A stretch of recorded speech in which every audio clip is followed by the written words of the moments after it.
So let's dig deeper into a strategy, a specific strategy for improving overhead.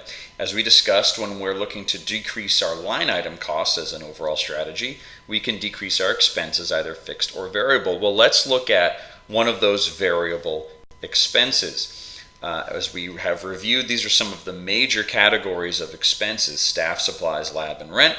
Let's look at supplies, which is 5, even upwards of, say, 7% of your overhead, of your expenses will be devoted towards that.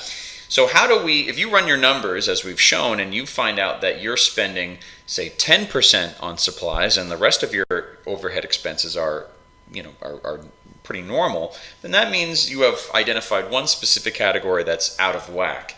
Now, you might be inclined to say, well, I'm just going to start buying cheaper materials, but you got to be careful with that. You don't want to start using inferior materials, although just because something is less expensive doesn't mean it's not as effective. But you just have to be careful about that sort of thing. And as I may show in a future video, you may actually have a procedure, say posts and cores, that's very profitable for you. And so to decrease the quality of material in that category actually doesn't make sense, because that's a procedure you're making great money on. So take what I'm about to say with a grain of salt. What I'd like to say now is not just about using less expensive materials, but more about budgeting.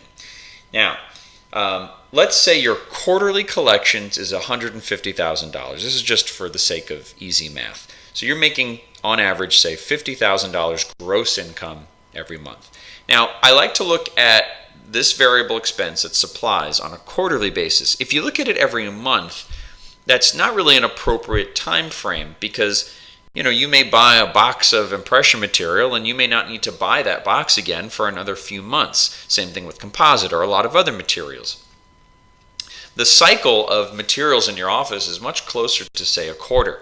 Now, if you look at this half a year, every 6 months, that's okay, but you might also be missing the boat a little bit on being able to make some changes. So again, quarterly I think is a good time to run these P&L numbers and check your expenses. So let's say we're producing $50,000 a month. That means our quarterly collections are $150,000. If we're going to use 5% as our target, then that means our monthly materials budget should be $2,500. 5% of our monthly $50,000 would be $2,500.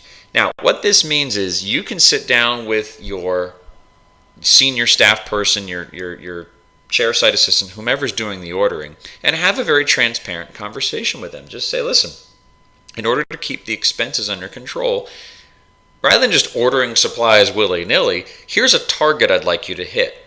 Let's try to curb our expenses to, say, $2,500, or if you're going closer to 7%, maybe it's $2,700 or something like that. But here's our target that I'd like us to work with. So you have free rein to order supplies up to this amount, and beyond that, just please check with me. I want to make sure that we're keeping things under control. So what this means is, if you run out of impression material and you're at $2,500, that doesn't mean you can't order the impression. Of course you order the impression material, but you're giving you and your assistant a target to hit. And if you find that target is more realistic, and we're not buying supplies that aren't totally necessary, then we're managing our profitability and our expenses in a much smarter way. If you find that you are consistently unable to hit that target, well, then we need to dig a little deeper.